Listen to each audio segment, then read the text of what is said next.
Hello, everybody. Gonna give it a few minutes just to let everybody log on. We're just at 2 o'clock, so I'm gonna just give it a minute or two to let everyone click on now that the live link has gone on. Fortunately, this time, no computer or Wi-Fi issues, so we are running right on time. Give it about another minute. My name is Samantha Lyons. For those of you that have tuned in, I am an associate at the law firm of Ania, Scanlon, and Sirignano. I hope everyone's doing well on day what feels like 500 of working from home. We're going to be discussing today Medicaid, specifically home care Medicaid, kind of a crash course 101 of all of the financial eligibility rules and how to protect what they call surplus income. And then I will end with basically the major changes that are going to be coming to the home care program. So I'm just going to give one more minute just to let everybody sign on, and then we'll get started. So lots of numerical information that I'll give you guys today. Home care Medicaid eligibility is a means tested program. So we'll go through all the numbers, and then any follow-up questions, there is a chat that I have up. So if you post any questions as I'm talking, I will definitely do my best to try and read those and respond. If not, I will give information at the end for you guys to reach out to us offline. For any specific follow-up or any questions or concerns in regards to the information that I'm going to review today. Okay, so it's 2 after, so I'm going to get started. Again, my name is Samantha Lyons, and I'm an associate at Ania, Scanlon, and Sirignano. So kind of crash course into home care Medicaid 101. So Medicaid, there are several Medicaid programs. There is the community Medicaid, which is the home care program. There's institutional Medicaid, and then we have kind of what they would call straight Medicaid. So I'm going to be focusing specifically today on the home care community program. It's, one of the most popular Medicaid programs in New York with the most flexibility, which, I'm going to discuss the substantial change that's coming October. But let's kind of take it back and discuss how one gets eligible for Medicaid. And how you would get an application and kind of what the next steps are. So home care Medicaid eligibility is it's a means tested program. So what that means is if I were to be applying because I need care in the community, so I need assistance with what they call activities of daily living. So getting out of bed in the morning, meal preparation, toileting, grooming, help maybe throughout the night. Those are kind of a brief enumeration of those activities of daily living. I could private pay for my care. If I had long-term care insurance, I could utilize my policy to pay for my care, or I could turn to the home care community Medicaid program. So if I'm looking to the Medicaid program, my non-retirement liquid assets need to be below $15,750. So that is the magic number for New York Medicaid eligibility. What Medicaid is going to look for when calculating whether or not you meet that financial threshold is they're going to look at your non-retirement liquid assets. So your checking account, your savings account, mutual funds, stocks, bonds, anything that is not incorporated into your potential IRA, 401k, your 403b. They're going to look at the value of any non-qualified annuity. They're also going to count the cash value of your life insurance policy. So it's very important when we're discussing home care Medicaid with one of our clients is at the consultation, we kind of take a snapshot. We want to go through all of the assets, starting with the broad picture of what you own, and if you're married, what your spouse owns, in terms of your liquid and real property.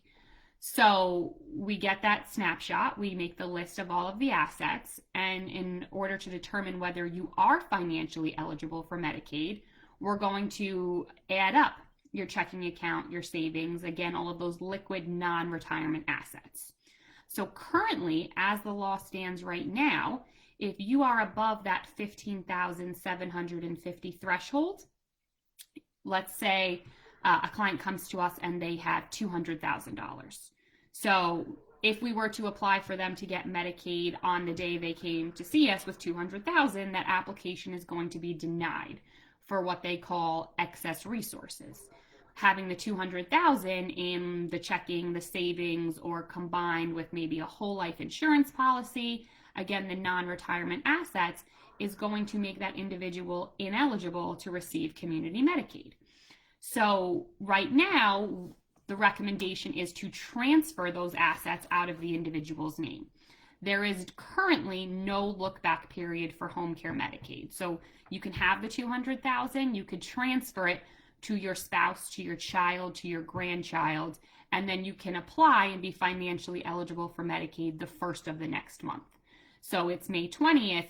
If I were to advise the client that when they have $200,000, they can move all but, let's say, $10,000 of that non-retirement liquid monies, and they would be financially eligible if the transfers took place by the end of May as of June 1st.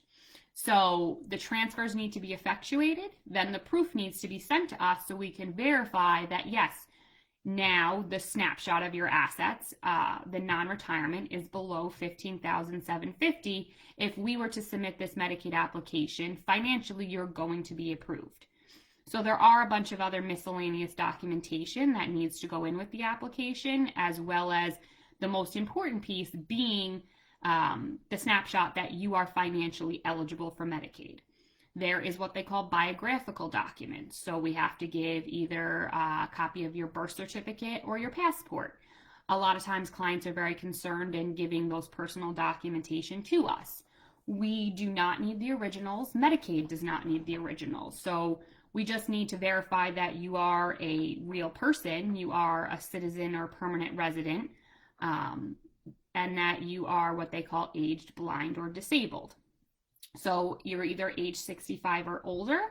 We're going to be giving a copy of your Medicare card, your license, deeds to any real property that you own, any trust that you may be either the creator or a trustee of. If you filed taxes, we're going to give the past year of your tax returns.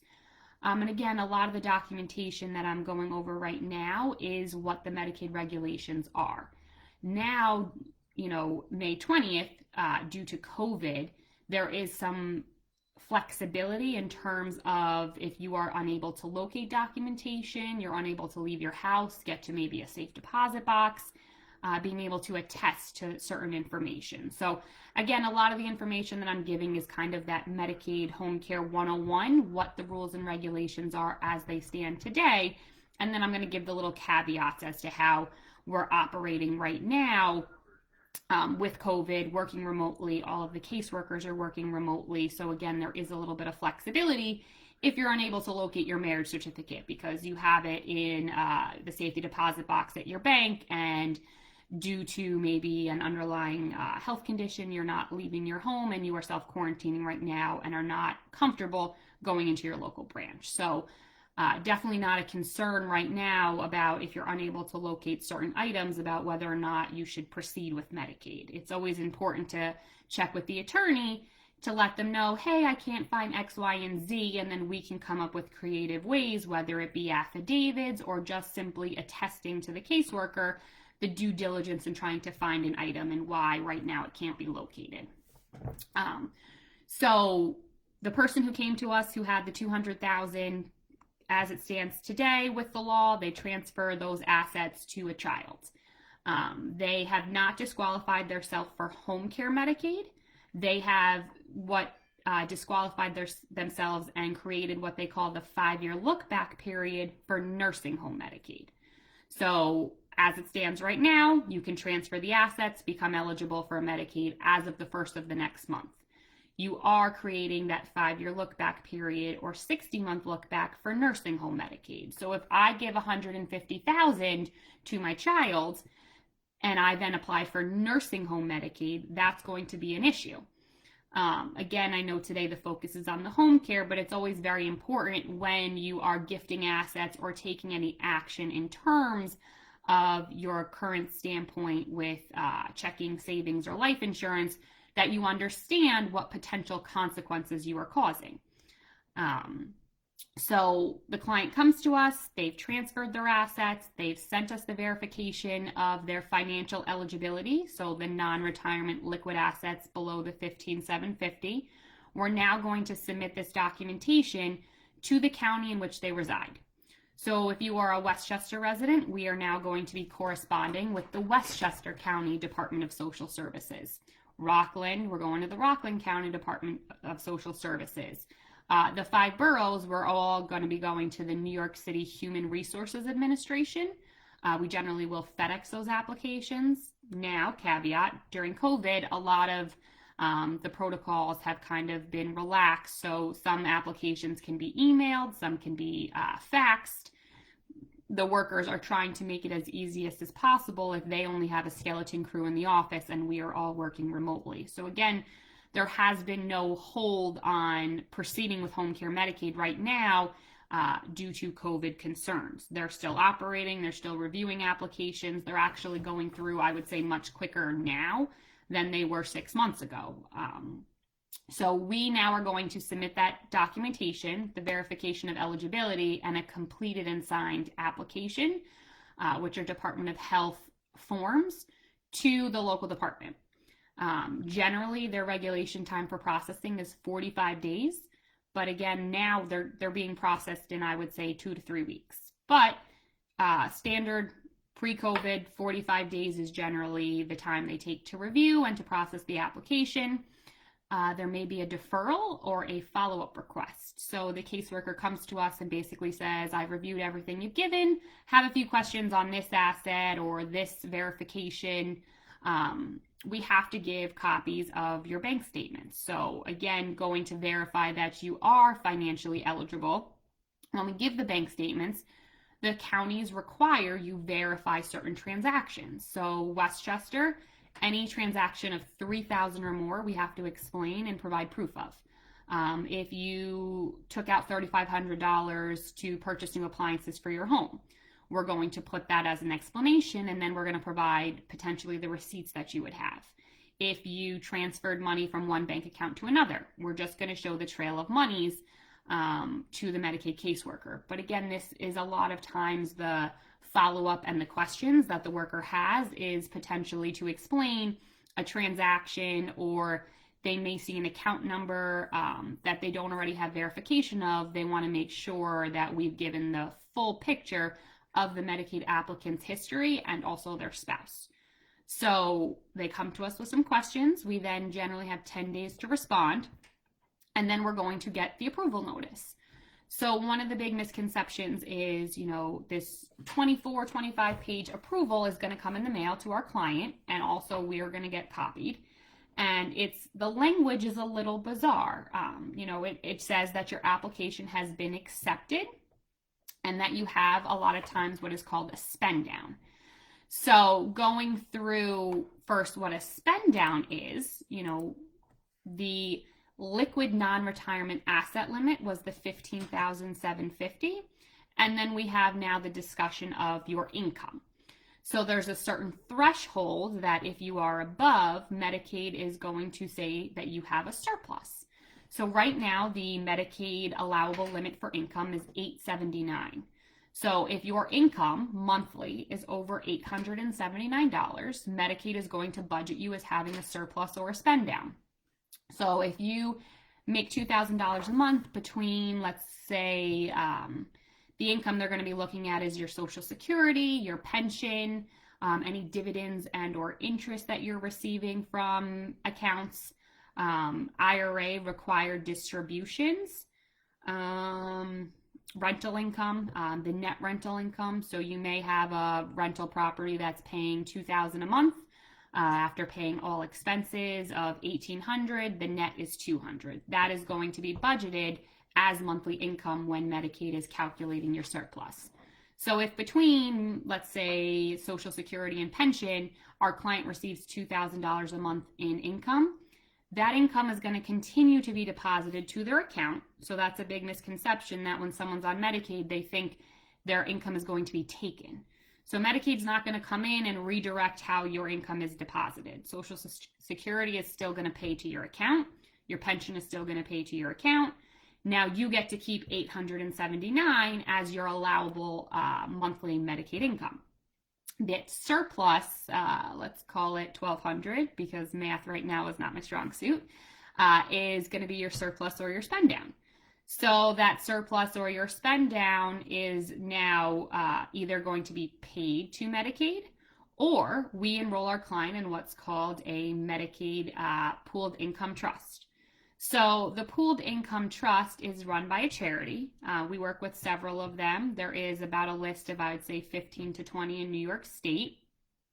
We work very well with Keep Them Safe and with Lifehouse. They're very responsive with our clients, and they've been doing a great job also right now during COVID. So $1,100, I believe, would be the surplus when your income is $2,000. Now the onus is on the Medicaid recipient to transfer their surplus to their pooled trust. So we, now, again, going back to that consultation where we're getting the screenshot of our client's current income and assets, the discussion is had in the beginning to tally up the total income and to basically advise, if you're over $879, this is what we have calculated to be your projected surplus. The recommendation is to protect this in a pooled trust. So we enroll that client who has the surplus of, let's say, $1,100 into a pooled trust. When their Medicaid benefit starts, they are going to now have to transfer that surplus. So in this scenario, again, $1,100 to the pooled trust that we're going to enroll them in. They either are going to write a check monthly, or if they don't want to play middleman, there is an ACH automatic withdrawal form. The automatic withdrawal form, you would tell the pooled trust on the 10th of the month, please withdraw $1,100 from my account. You give the bank account number, the routing number. You now don't have to play middleman, and you don't have to worry about meeting your surplus spend down requirement. Medicaid is going to be activated in what they call the e-pay system. So basically the system that a home care agency is going to type your name in and see, are you approved for Medicaid? So have you met that financial threshold of demonstrating to your local department that you are below the $15,750? And do you have a surplus income? So we now have gotten the financial approval of the application. In my little hypothetical, we have a surplus of $1,100 that we're going to enroll the client in a pooled trust. And now the discussion of how do we get the care? So you get this approval packet, and now you need to have certain evaluations. So for those of you that tuned into the Facebook Live that I did on basically telehealth and how these evaluations are continuing to operate during COVID, this is going to be a little bit of repetitive, but basically you get financially approved. Care is not just going to automatically start. You're not going to get a call to say, we've seen you've been approved for Medicaid. We're going to come to your house and we're ready to start care. We know that you're in need of this. We're going to come tomorrow. Unfortunately, that's not how it operates.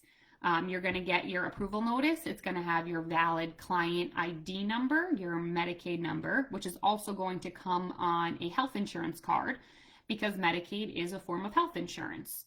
You then need to schedule evaluations. There's 2 that are going to occur if you don't meet one of the waiver programs, such as a person who is on hospice or has a traumatic brain injury. So if you are a person living in the community who is in need of assistance with your activities of daily living, your first step is going to call New York Medicaid Choice, or what they also call Maximus, to schedule this initial conflict-free eligibility assessment. The conflict-free eligibility assessment is going to be now, during COVID, done through telehealth and done remotely. Pre-COVID, we had either a nurse or a caseworker coming to your home, basically confirming that you are a person who is in need of assistance. So you are a real person, you are in need of home care assistance with one of these activities of daily living. And they're going to essentially give you the green light to move ahead to the next step. The next step is being enrolled with a managed long-term care provider. So the managed long-term care provider is the fiscal intermediary. Medicaid pays the managed long-term care provider, which we call an MLTC. The MLTC is then going to sub out a licensed home care Medicaid agency in your location to actually service the case and provide you the care. So the managed long-term care evaluation is the most important because that's when the plan of care is going to be determined. So with our clients, there's prep that's involved. There's some phone conversations depending on what the goal is, ranging from 4 hours to a 24/7 live-in. When someone is looking for a 24/7 live-in, there is no way for us to guarantee, but there are certain what to say, what not to say, how to phrase this answer, and how to make sure you emphasize every need for assistance with an activity of daily living. It's kind of going through a day in the life of the person who needs care. Can they put the toothpaste on their own toothbrush, or is that something they might need assistance with? There's a certain scaling that the more points you get, then the more care they're going to be able to offer. So very important to consult with your elder law attorney when it's time for these evaluations to kind of go over your concerns and your questions on how to go through the day in the life of the person who is trying to get the services in place, to make sure you're not missing any needs that may be small in your view, but in the big picture of scaling for the evaluation is going to gain you now extra points to have the MLTC potentially offer you the 8 or the 12 hours of care that you are looking for. So those two evaluations are done, and then you have the decision of whether or not you want to enroll with that managed long-term care provider. There's all these internal deadlines, generally as long as the paperwork is signed and submitted by, they like to say, the 19th of the month.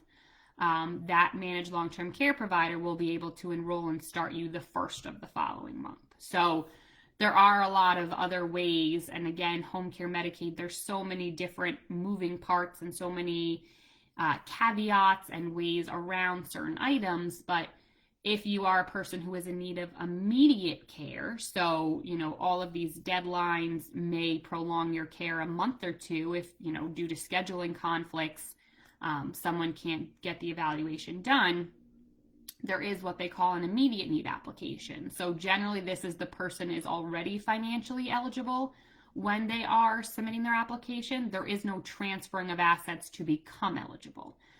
They, come to us and the assets, either after paying off expenses or at the time we meet with them, they are below the $15,750.